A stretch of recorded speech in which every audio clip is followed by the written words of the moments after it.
A leader has to take the risks. It's interesting that you said that, because my personal development, believe it or not, started when I was about 14 years old. Because I was out being a crazy, stupid kid, and I stole a radio from I used to go out late at night with a bunch of friends, and we were hoodlums. And we went into this truck in this van, and I stole this radio. And inside that radio, there was I was so excited because it was a boom box, it was the 1980s. And I literally took this little cassette tape out, and it was a cassette by Jack Canfield, Self-Esteem and Peak Performance. So I watched this video, no messing around. I watched this video for years before I got into business. So I knew so much more than most people. And I only listened to the one tape too. So I wasn't like a personal development junkie or anything, but this one tape helped me so much. So anyways, I'm glad you talked about that, because that's interesting. So what are you doing? What are you up to, Summer? How's it going? I'm great. I'm just over here, changing the world. That's all. That's it. One day at a time, changing the world. Okay. All right. So how can I? And so tell me, well, go ahead. What? I was going to say, how can I best support you on this episode today? What do you got going on? Well, you want us to touch on? No, we're just going to have a conversation. I just want to get to know you, and we're just going to have a conversation. We're going to talk about your life. We're going to talk about your business. We're going to talk about your book. We're going to talk about all the things that you're doing to change the world. So tell me, if you were to tell me how you think you're changing the world, how would you describe that? Yeah, well, our mission work is to get 1 million people to read the Bible cover to cover in a year. That is my mission work. That is my big passion, because I think a lot of people go to church every Sunday and they do not ever read the Bible for themselves. Greatest book ever written, and I don't think enough people are reading it. So that's our mission work. Okay. And where did that come from? Because you've been doing this a while. You're a success coach. You're a motivational speaker. You're an author. So where did this come from a child? Like from a young girl? Is this how you always were? It was your parents that raised you this way? Where did all this come from? So tell me a little bit about your childhood. Well, I love that you asked me about my childhood, because no, this did not come from childhood. This was not anything I was ever going to strive to do with my life. I was on a completely different trajectory in my life. And I know you've lost things. I know you've had your own stuff that you've gone through. I actually got betrayed in 2019 at a board meeting, where in 22 minutes, everything I worked for my whole life, everything I created since I was little, all I wanted to do with my life. Like when I was 14, I knew what I wanted to do with my life, and I went after it with everything. Ran my own company for 12 years. Went to a board meeting with people that I loved, people that I trusted, that I put on as board of directors on my own company. And in 22 minutes, they stole everything from me. They stole everything, and they said, according to California law, they didn't even have to give me a reason. And everything that I've worked for, and everything that I thought I was, and everything that I wanted to do in my life came to a screeching halt. So it was, out of the ashes, things will arise. That's kind of my success, because I've become an author, as you said. I've become a success coach. I've become a speaker. I've been able to make crazy amounts of money that I never thought I could make, and travel and do things, all because of that betrayal. So one of the things that I speak on at a lot of events is that betrayal can be an open door to a better future. You just don't realize it at the time. So that's what happened. I got betrayed and went that direction. And then in 2020, when COVID hit, I had just finished reading the Bible myself, cover to cover. And God was like, that's good job, but do it again and do it in a year. And I didn't actually want to. I don't know if you've read it, Daniel, but it's a lot. It's a lot to read, and I didn't want to do it in a year. So I tell everybody I kind of owe everything to being accidentally successful, from doing one Facebook Live asking to find 5 women that would read the Bible cover to cover in a year. And I had 20 women say yes right away. They shared it with their friends. I had 200 women in a day. And 2 weeks later, I had 6,700 women in a Facebook group to read the Bible cover to cover in a year. and I was crying on my bathroom floor. I actually did not want to do that. I'm not a pastor. I'm not an ordained minister. I'm not a scholar. I don't, none of that stuff. And I was freaking out. I'm like, why are you doing this? And he just said, you're a gatherer of people and you're a natural encourager. And this is what I want from you. And from that day to this day, it's just become revealed of like, that's one of the things that God wants from us, is just to help everybody have that experience of, it's the greatest success book ever written. Whether or not you believe in Jesus or not, the principles in there, the best business principles I've ever found, they're all in there. You can read books like How to Win Friends and Influence People, or you can read the Bible and it's just right in there, all the golden nuggets. So it was not anything that I started out from childhood at all to do, not at all. So what were you like though, as a child, and what did your parents do?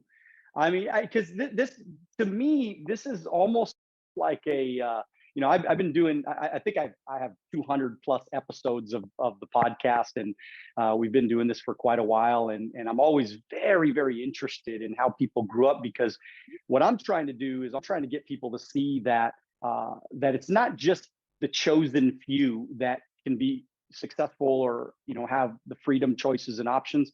It's anybody that decides to go do those things. And it doesn't matter where you were raised, doesn't matter what kind of childhood you had. We could be victims or we can be victors. And so what was your story as a small girl? Were you a good kid? Were you a bad kid? Because I know I was a bad kid. Okay. So I was a bad boy. So were you a good kid, a bad kid? And what did your parents do? Okay. I love that question because I was both. So I actually was a great kid. In 8th grade, I won Student of the Month twice. And that was accidental. You're not supposed to be able to do that, but there was a misunderstanding with the office, and there was my picture twice on the wall. I think a lot of kids hated me for that. I was a 3.8 GPA amazing student until that summer when my parents got divorced. And my parents got divorced and it wrecked me. And I started my freshman year of high school, and I was miserable and I was depressed and I felt abandoned by both parents. Now I know as an adult, I know they were just doing the best they could, but I felt like no one cared anymore. No one saw anymore. And I just became a completely different child. I had a 1.5 GPA. I was ditching school all the time, hanging out with the wrong crowd. I actually almost didn't graduate high school because of all of those choices kind of catching up to me. I felt like school was optional. Didn't realize that was not going to work out very well. Just made a lot of those wrong choices. People used to pay me to change their grades. I was cheating. I mean, just doing all of the sort of wrong things.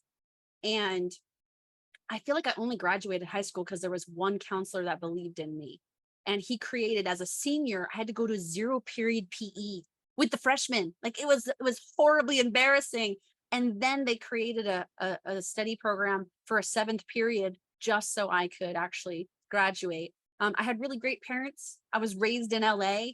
I was raised in LA. There was nothing that I lacked. Great life, stay at home mom, everything awesome. And then the divorce. I mean, I'm one of 7 kids. I have 6 brothers. 6 brothers and me. I feel like that explains a lot to you about my personality of how I was driven to success since I was little. The great Les Brown says you got to be hungry in life, right, to get places. And I told Les Brown, I was hungry every day, because if I didn't get to the dinner table and quickly eat, I would be hungry because I wouldn't even have food. Those boys and your kept brothers probably wanted, your brothers like to eat too, right? So I mean, for sure, they were big boys, I'm sure. Yeah. So they kept me on my toes. They kept me very competitive. I feel like a lot of my work ethic of being a hard worker and not caring about, getting beat down or failing. I tell people as a coach, you have to fail your way to success. This whole, like, I'm afraid to fail thing, it's crazy, because that's how you become successful, is through failure and reevaluation and getting up and doing it better, which I know you've had your seasons where you've done a lot of that, right? So this whole, like, we're afraid to fail, but what if you got to fail the 1,000 times, right, to get to where you are now? So they kept me strong. They kept me, just continually being in it and being okay to fail and being okay to hear no. So why do you think your parents getting divorced, why do you think that really broke you? Like what was it about that moment in your life that really tore you apart? I mean, because it sounds like it's pretty devastating for you. Yeah, it was And how old were you, by the way? And how old were you? I was Sorry. 13. I was 13. 13. Okay. Yeah, it was several things. It was one, mom then had to get a job. So she wasn't really in the house. So she wasn't really paying attention to me anymore.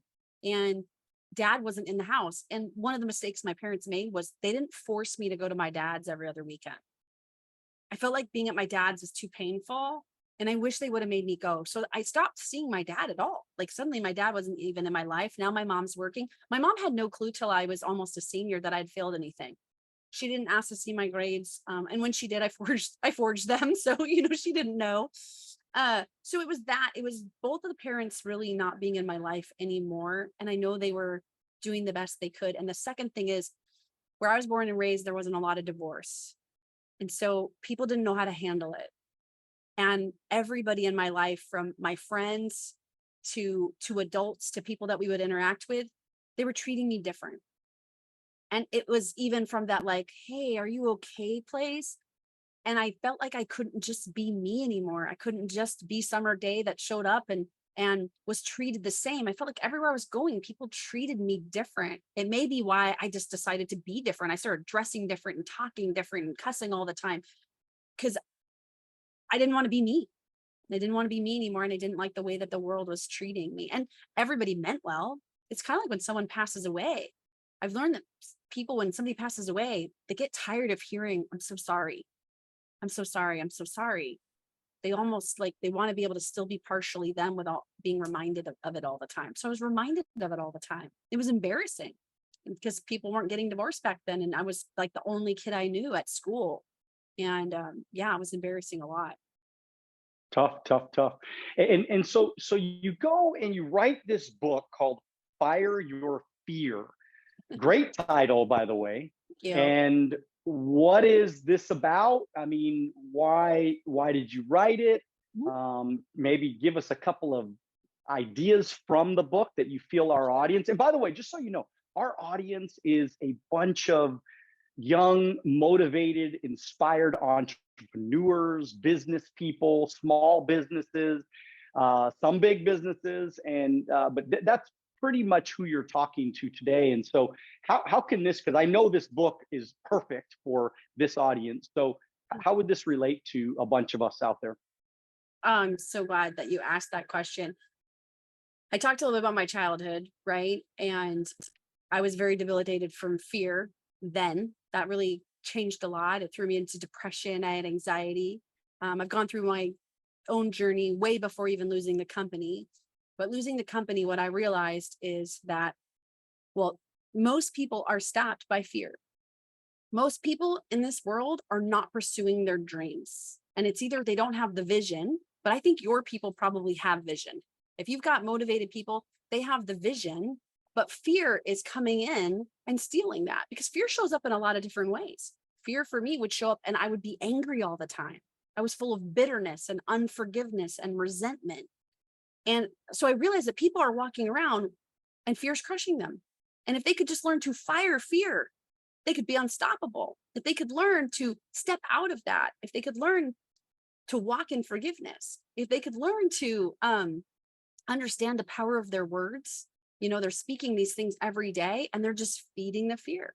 If you're talking about the things you're afraid of, if you're talking about the things that are stopping you, you're just going to get more of it. You will be stopped. You will continue to be afraid. I coach a lot of speakers now, and I love teaching them, like, don't say the words ever again, I'm terrified to speak on stage, because you will be. You'll just keep having more of that fear. If you could just shift it, if you want to speak on stage, then change your language. Don't give that fear any more power and say, in the past, I have found myself very nervous when I speak on stage. However, I know the message in my heart is powerful.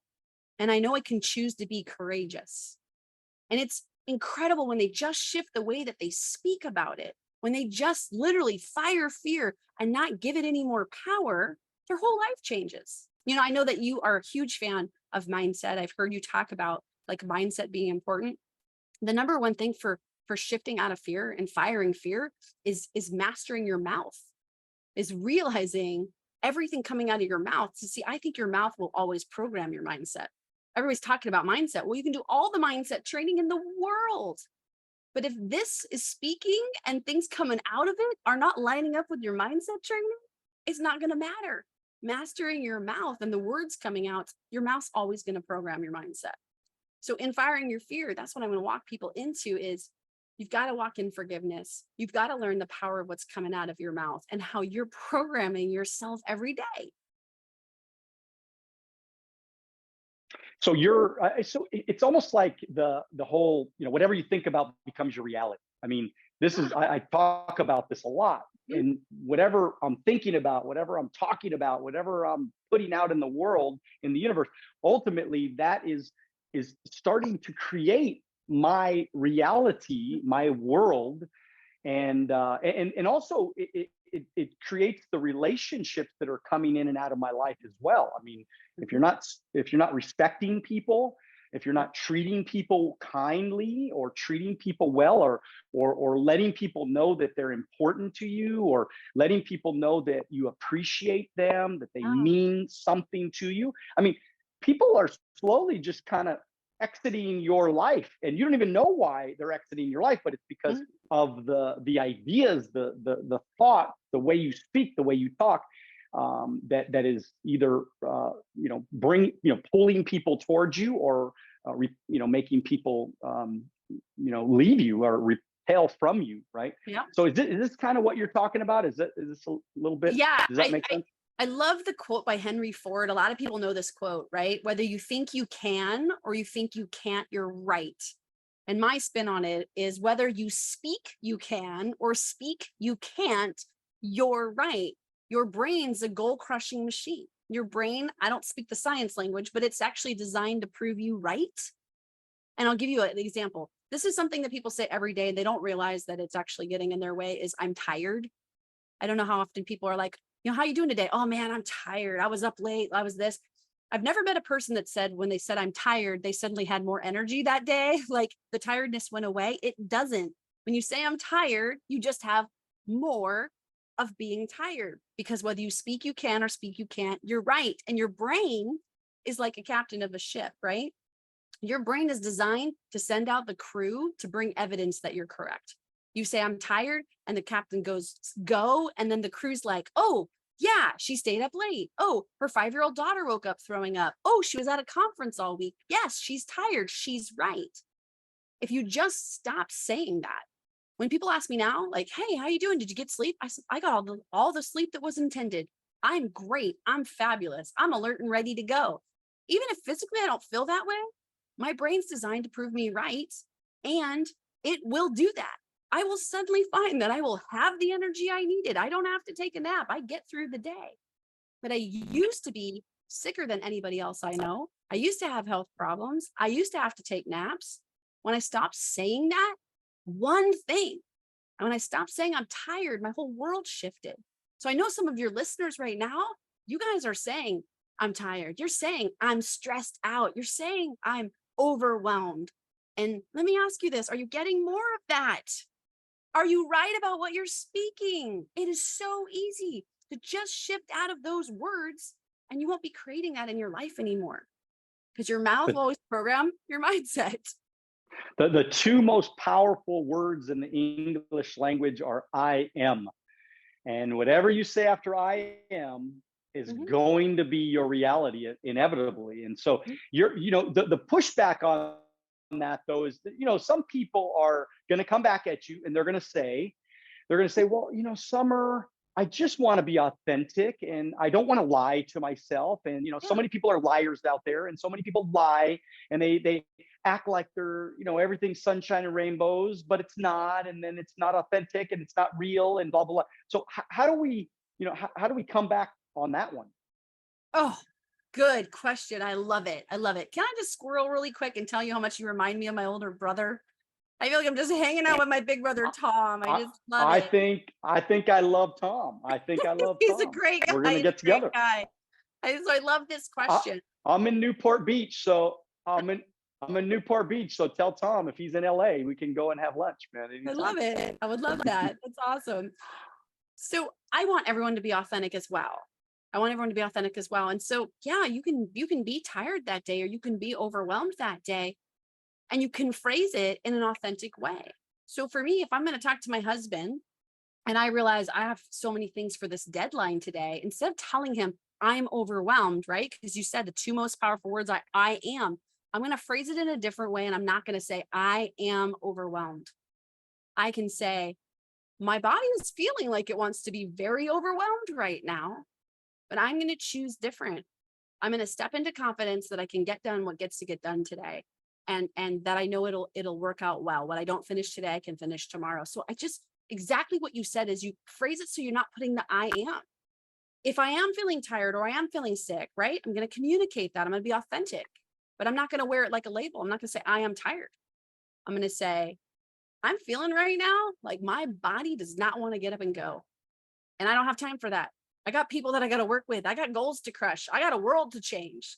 So I'm going to step out of that.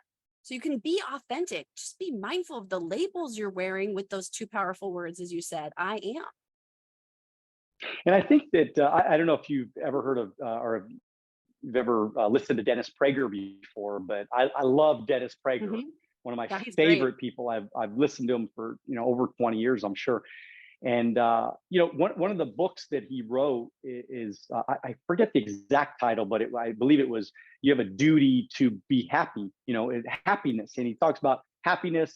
I think he always used to have on his radio show, the happiness hour, and where he would talk nothing but happy things. And I think that for some reason, our society, our world, we think that, and it's probably because the mainstream media and news and all this stuff, but we think that it's okay for us just to walk around society, walk around our community, walk around our world, and just be negative and mad and upset and down and tired and sick. And, I'm so sick and I feel so bad. And, oh, I have such a bad headache. And, oh, I feel so, and so what happens is that we think that that's okay, versus the other way to think about it is to say, you know what?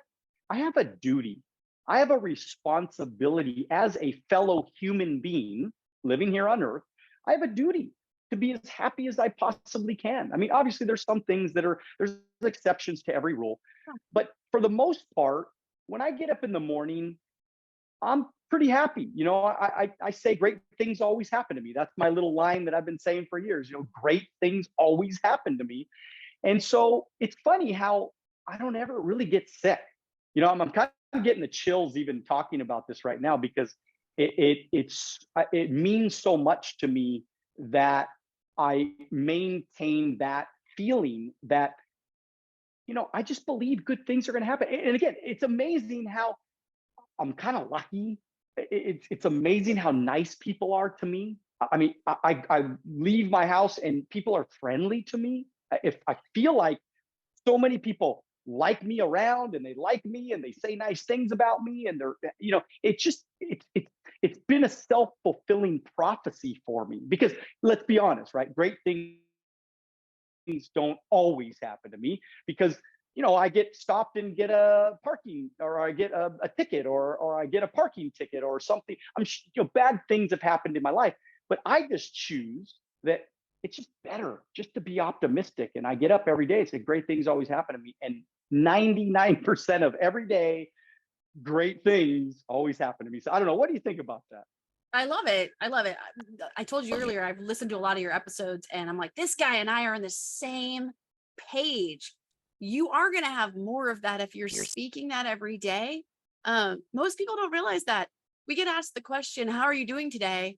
All the time. You asked me earlier, so how are you doing today? I'm like, just over here changing the world, right? I never say I'm just good. How are you doing? Good. How are you doing? Okay. How are you doing? Fine. I don't want to be any of those things. So a lot of times I'm like, oh, I'm blessed and highly favored, or I'm doing amazing. I choose to answer that question with those words. And you're doing that with your thing. You're like, great things happen to me. You're putting that energy out. Who doesn't want to be around great things are happening to me? So I would say to your people, listen in, it's like, what are you putting out there when people ask how you're doing? Do you want to be like Daniel? I hope so. You want to be the guy who's like, hey, great things happen to me. Do you want to be around for that? Or are you just the person who's, I'm okay. I'm fine. I'm good. Try changing that one thing. in your vocabulary and see what happens. I wanted to tell you, because I don't know if you know this, if you look behind me, Powerful. this is not a fake screen. I actually live full time in an RV. So What? In an RV? Full time yeah, in an RV? yeah. So we live in a 40-foot fifth wheel, Wow. Wow. and Oh, we've I been didn't traveling know. for 3 years. That's part of my journey. So I lost my company, lost everything. And then we left in 2020 and we started full-time RVing. We've been to 30 states. And so part of my inspiration of like the Fire Your Fear book is the results I've had in my life, because it was kind of terrifying to be like, we're going to sell everything. We're going to have no roots. We're going to have no house. We're going to have no destination. We're going to have no time frame. We're just going to go into this wild, crazy, big yes and see what happens. And it's only through stepping out of fear. We told the world that we were going to do this January 1st of 2020. COVID hits and everybody's like, are you still going? And we're like, yeah, we're still going. Like, we're just going to keep moving forward.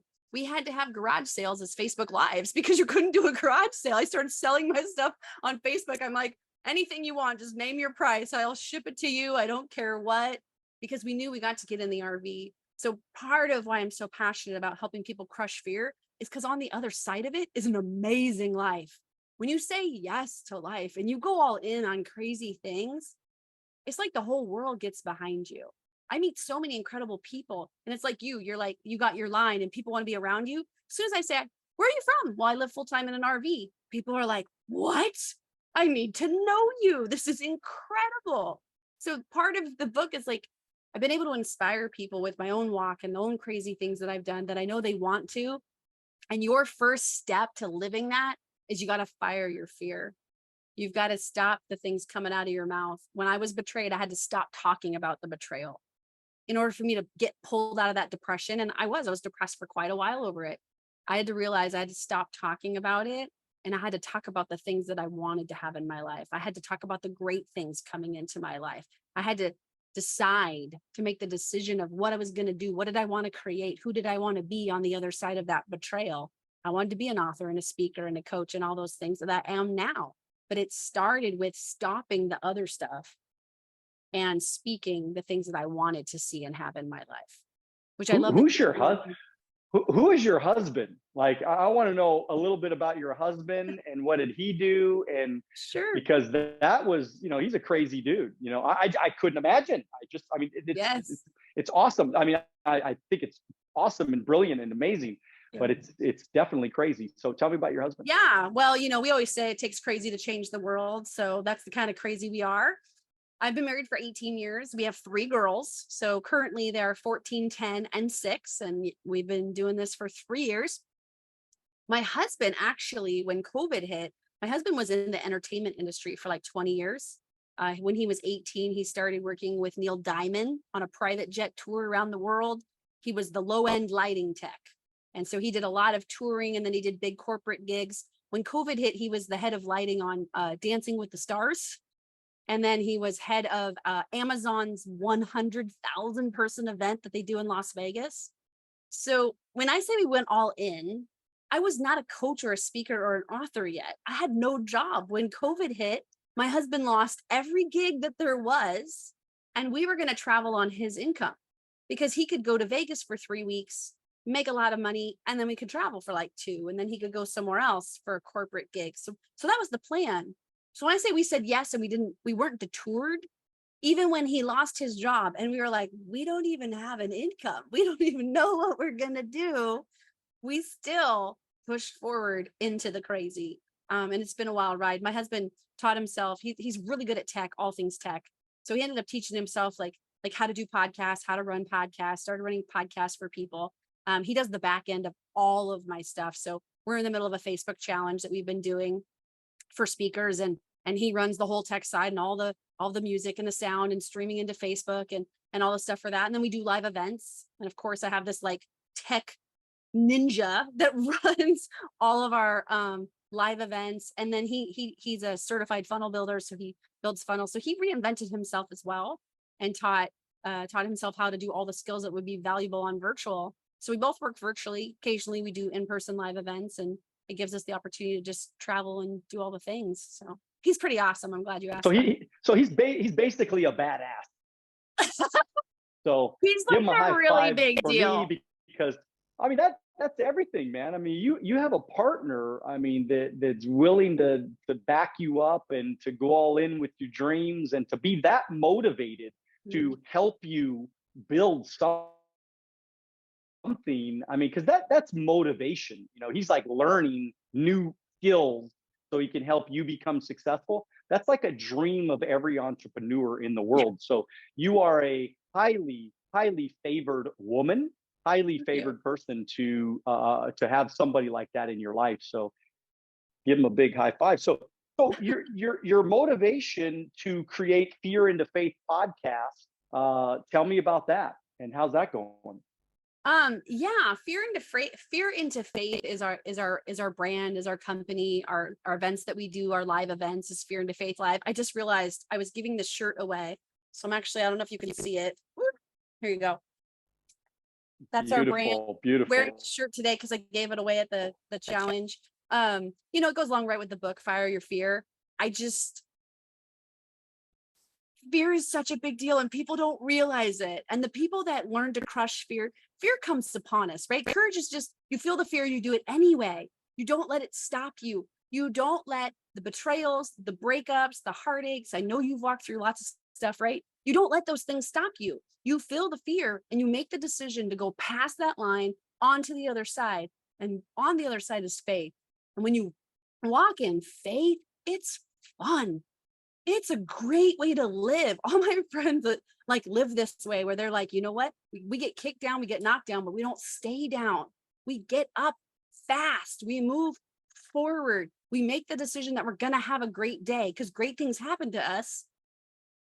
Not always, but we're going to make the decision most of the time. We're just going to get back up. You could look at my life over the last 3 years and think completely different. Losing my company. I lost a baby in the hospital. My husband lost his job. We didn't know what we were going to do. I lost 3 relatives in a matter of just a couple of months, lost people to COVID, all of these things. You could look on that side and it would debilitate you. I just don't do that. I make that decision to shift out of fear and into faith and become unstoppable and bold and confident in whatever I do.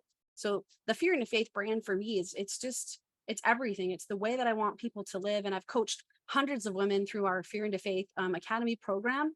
And all of them, the byproduct is they're confident, they're courageous, and they're unstoppable in whatever they're going to do. Some of them have become coaches, some have become speakers, some are opening their own businesses. Some of them just are better moms, whatever it is. When you shift out of the fear and you don't let it control you and you move past it and you walk in faith, life is so much better.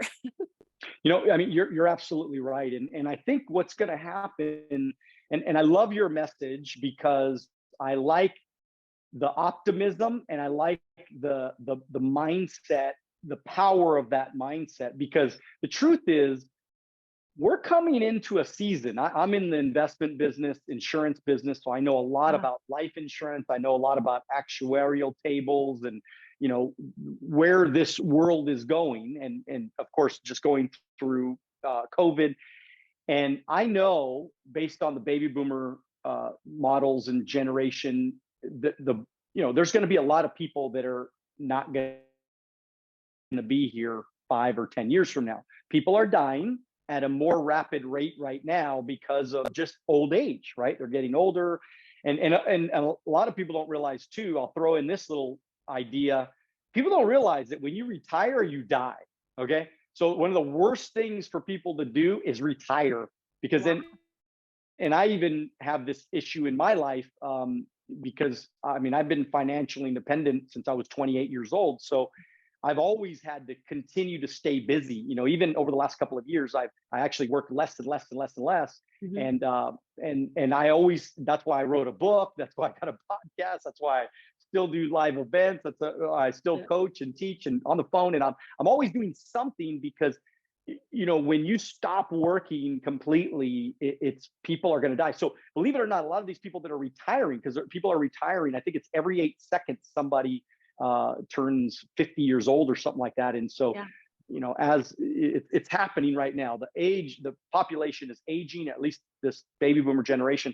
And so the question I have for you is, how do we deal with the devastating effects of losing somebody? Because, you know, people that are younger, they're trying to get their businesses going, they're trying to make their life great, they got young kids, they're trying, and then they're losing parents, and this is devastating. So what happens, it's almost like people kill their lives, right? Kill their momentum, kill their whole world because they lose somebody.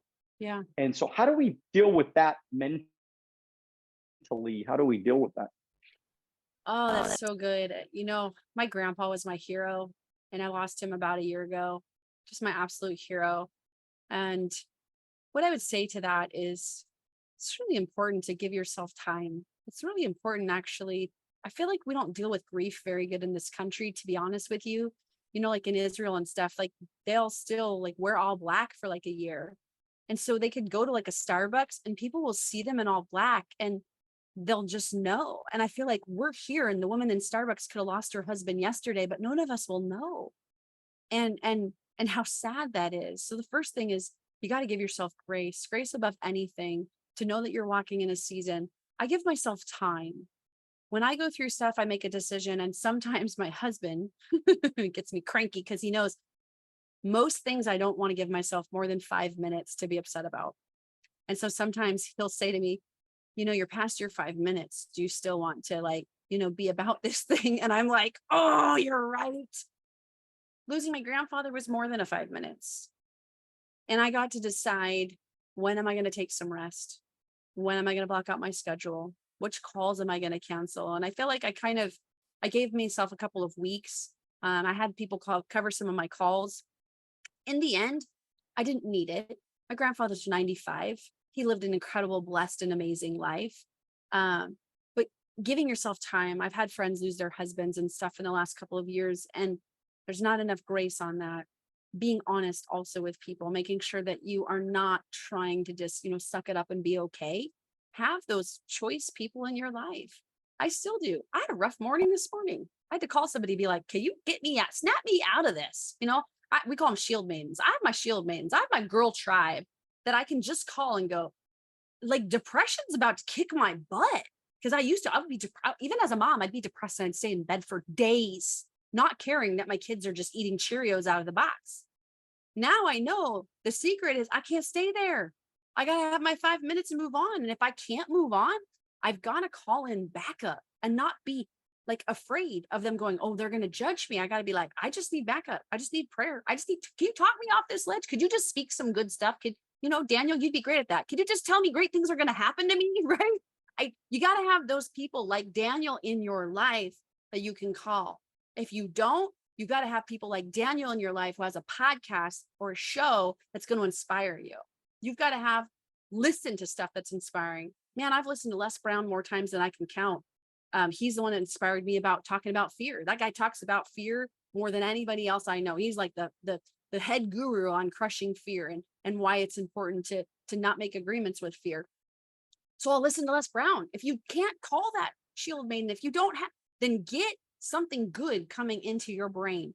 Have Daniel's podcast or his show, your favorite episode, like have that ready to go. The one that inspires you, you know, get that thing ready. Have it in a note so that you know this is what I'm going to do. You have to take action and you have to decide in advance. Too many people, depression or grief or something comes upon them and they're not prepared. Know in advance, this is what I'm going to do. I'm going to do this thing. I'm going to call this person. I'm going to listen to this show. I'm going to tune into this music. I'm going to put these shoes on and go for a run. Know what are the things that you're going to do to shift out of it. Sometimes it's physical. You got to get out of your house. You got to go to the woods. You got to go for a walk on the beach in Newport, right? If you want something to be different, you got to physically change. So I say, give yourself grace and give yourself time, depending on what the loss is. And then be vulnerable and be real. Don't try to hide it. Don't try to suck it up, because sometimes that's more crushing. That's going to hurt you a lot more. You're going to stay under that because you're afraid that you're not happy that day. It's okay. If you lose somebody, it's okay to not be happy that day. And I'm sure if you were friends with Daniel, you could call him and say, I'm not happy today. Just talking about it and sharing about it instead of hiding it will be powerful for you. Yeah, I think that's a powerful message, because I think that well, kind of on the flip side, I'm probably more like you than anything, where I'm that guy where I just need 5 minutes, and I just try to look for every silver lining every day about everything. But my grandmother was one of my best friends, and I loved her very, very much. I mean, she passed away, I don't know, might even been 20 years ago now, but I remember being in business, young in business, and I'm just getting my business going, and I'm trying to get it moving in the right direction, and I got momentum, and we're building a big old agency, and it was great. And then my grandmother got sick, and of course that was devastating for me. Yeah. But the way that I got past it, and that I think it really worked well with me, is I just tried to compartmentalize the whole situation, and I tried to compartmentalize my life in the sense that I did go visit her, and I spent time with her in the hospital, and I did, visit her as much as I possibly could, and I had conversations, and I was there for her for an hour or two in the morning, and then I would leave there, and then I would completely shut that feeling off. And I don't know if it's just, maybe I just have this gene where I can shut it off, because some people can't. They cannot shut off a negative, bad, horrifying thing that's happening in their life. And but I was able to shut it off, and because I shut it off, I was able to leave there and then go prospect. I was able to leave there and go write sales and go make money and build a business, because again, my family was counting on me making money. And I always used to tell my agents that were having, going through some challenges. I mean, I get it. Every situation is different. Like you said, my grandmother was older, so she lived a long life. I mean, you lose somebody that's your same age, I mean, or a child or something like that. We're talking whole different ball game here. So every situation is different, but I try to look at every situation and say, okay, how can I compartmentalize it in my life? So that way, because I always said my grandmother would not have wanted me to ruin my life, to ruin my business, to ruin everything that I've built. She would never want me. Like if I was to talk to my grandmother, she'd be like, go build it. I'm old. I passed away. I'm gone now. You can't, spend every day worrying about me. I'm not. So I used to have this conversation, like actually talking to her in my own mind. I used to talk to her and have a conversation. Like, what would she want for me? So that kind of got me past it, because I said, she would not, like, your grandfather would not want you to hurt your, like, if you were depressed every single day for the next 365 days on his account, he would be upset with you. He would be mad at you. He would be like, what are you doing? He would be like, what are you doing? Get past it. Go. You're building something great. You're changing the world. You're doing something special. Go do that, because I love you. And don't worry about me. I'm in heaven now, man. I'm with the Father, and I got, beauty all around me. So I'm good. Go live your life.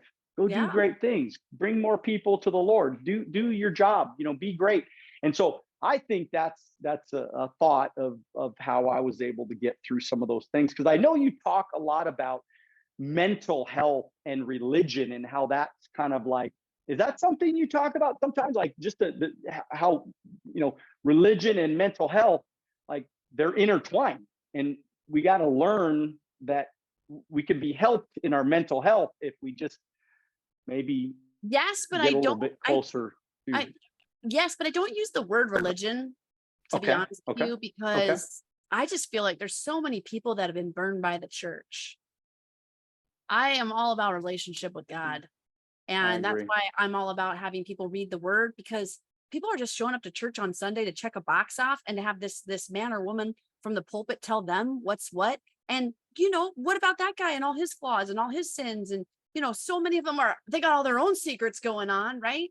And we're just expecting this one person to be the one that like sows into us, instead of ourselves reading the Bible for ourselves, having the relationship for ourselves.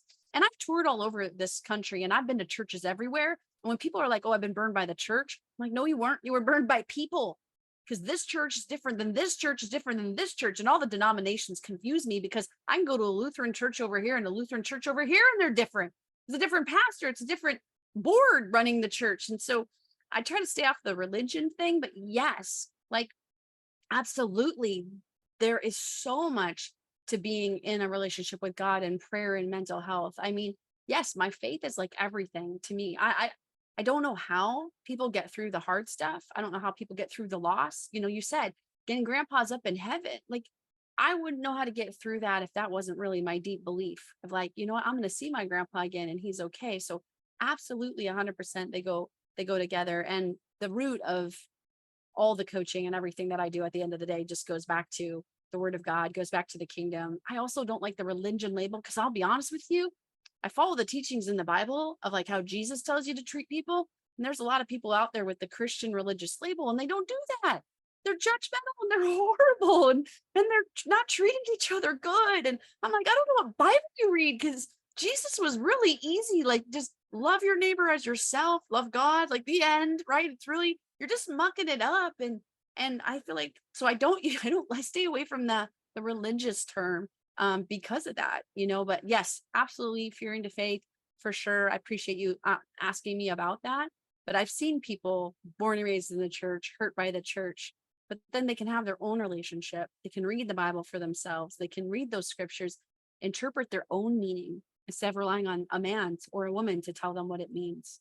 I stay out of it. God was really good to me. It's like, I'm never going to make you interpret scripture for anyone. I just want you to encourage people to be in the word. That's it. I don't have to interpret or tell you what it means. That's on you and the Lord. I mean, I can tell you what I think he told me with this verse, but that's for you. But he could give different messages to different people in different seasons of their life, right? Yes. I mean, this is the power. That's the power of God, right? And so, but I think what you're saying is right on. And this was for me personally, this was kind of the biggest turnoff for me with most organized religion.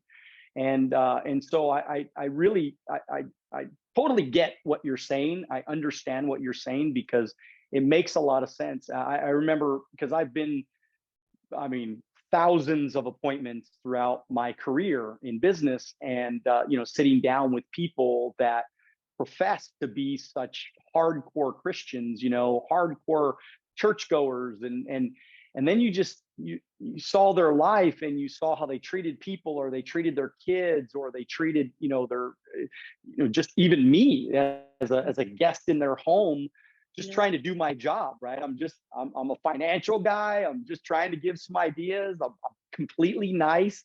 Yeah. And then you see these people treat me so bad, so negatively.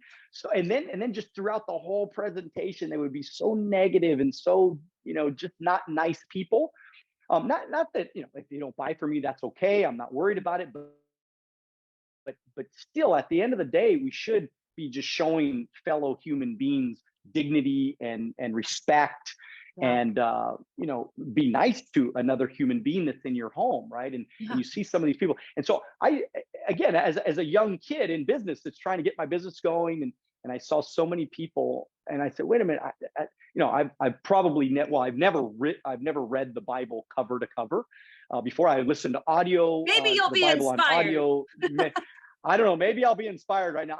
I don't like reading. I'll probably do an audio book of the entire Bible, but the reading is so difficult because I just fall asleep after 2 pages. So, and that's any book, by the way. So, but the bottom line is that I was, as a young kid, I was, I of course I had that foundation of church, and I had the foundation of God, and my grandmother and my mother were very, they always instilled God in my life, but it was more kind of what you're talking about, that relationship with God, doesn't mean that I have to go to this building and be with God, right? I can be in my home and I can be with God. I can be with a book and I can be with God. And so what you're saying just makes so much sense to me. So, okay, Summer, this has been fun.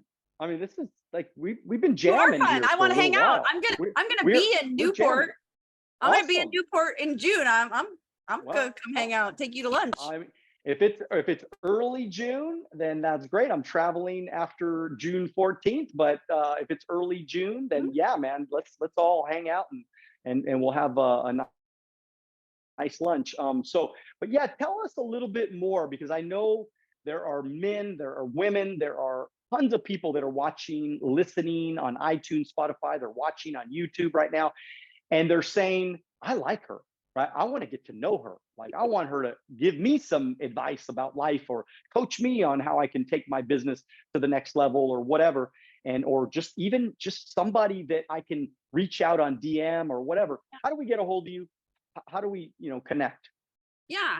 So my name is Summer Day, and it's spelled DEY. So Summer Day, DEY. Summerday.com is my website. And just to answer the question that I know you're thinking, Daniel, yes, that is my real name. That's my real first, real middle name. And you know what? You mentioned the Fire Your Fear book. So I feel like I want to do two things. And I've actually never done this on a podcast before. So I just feel like this is for your people. So if they go to fireyourfearnow.com, they can get that book. And that book is chocked of, walking through forgiveness, how to shift into gratitude when the things smash you on a day. Gratitude, that helped me out of darkness, helped me out of depression. So fireyourfearnow.com. This is what I want to do. I just feel like I'm supposed to do this. We've talked about fear into faith. So we have an event in September. We do fear into faith events every 6 months. And I just feel like I want to bless them with a free virtual ticket. If they want to come in person, they can. And I've never done that before. So I just feel like if you're listening to this and you go ahead and go to fireyourfearnow.com, you're going to get the book, but I want to include a ticket. Because if you do want to spend time with me, let's spend 3 days together. It's going to be in person in Dallas. If you're around Dallas, Texas, we can hang out. If you've been burned by the church, this ain't your grandma's church. It's not. This is totally different. Yeah, we're going to be talking about God and all the things, but we're going to move you out of fear. If you spend 3 days, if you've been debilitated by fear, if you're listening to this and you can't get out of depression and anxiety's killing you and you are still in grief, then I want to spend 3 days with you. And during that time, I'm going to give you tools. We are very much about, like, business conferences are awesome at giving tools. Faith events don't give you tools. Church doesn't give you the how. They don't give you homework each week and tell you do this to make your life better. That's what we're going to do at this event. It's the only faith event I know that is giving you tools every day to actually go out and change your life the very next day. Things like, take this out of your vocabulary. We've got worksheets. We've got all of this stuff. It's the most incredible community, and it's men and women. So if you get the Fire Your Fear, go to fireyourfearnow.com, get the Fire Your Fear book. And then I just want to bless you with a free ticket. Because if you're saying like, oh, Summer, we want to hang out, let's hang out there. I love it. I love it. Thank you so much, Summer. You're welcome.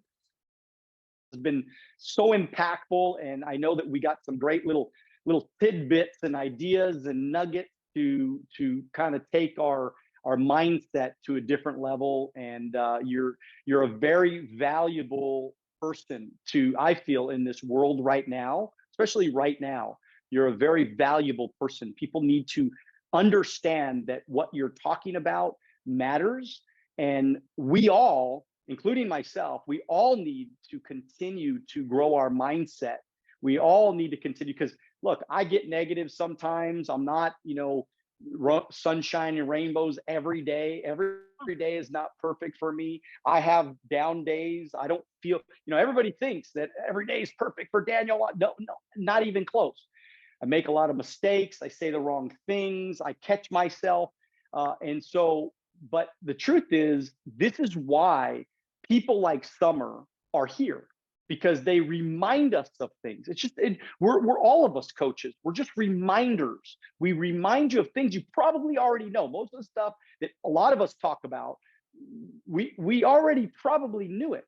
We just sometimes need to be motivated and reminded about some of these areas in our life that really affect our life. I mean, if we're not careful about the words that we're using every day, you understand that's literally impacting your entire life. I mean, it could hurt your job opportunities. It could hurt your career opportunities. It could hurt your families. It could hurt your faith. It could hurt your relationships, everything. So we have to be reminded sometimes. And this has just been a joy for you to be on. So thank you again very, very much.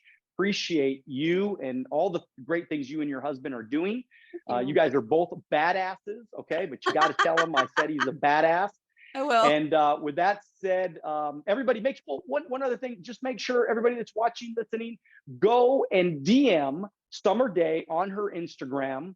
Yeah. DM her and say, Yeah. Say, I heard you on Daniel Alonzo's Wealth on the Beach podcast, and it was great, and thank you. Just let her know that you appreciate her. Let her know that you appreciate her time that she took out today in her life to be with us and share her wisdom. And so just thank her for me. And with that said, everybody, continue to dream bigger than ever. Get after it, but most importantly, do it now. God bless you. We'll see you at the top.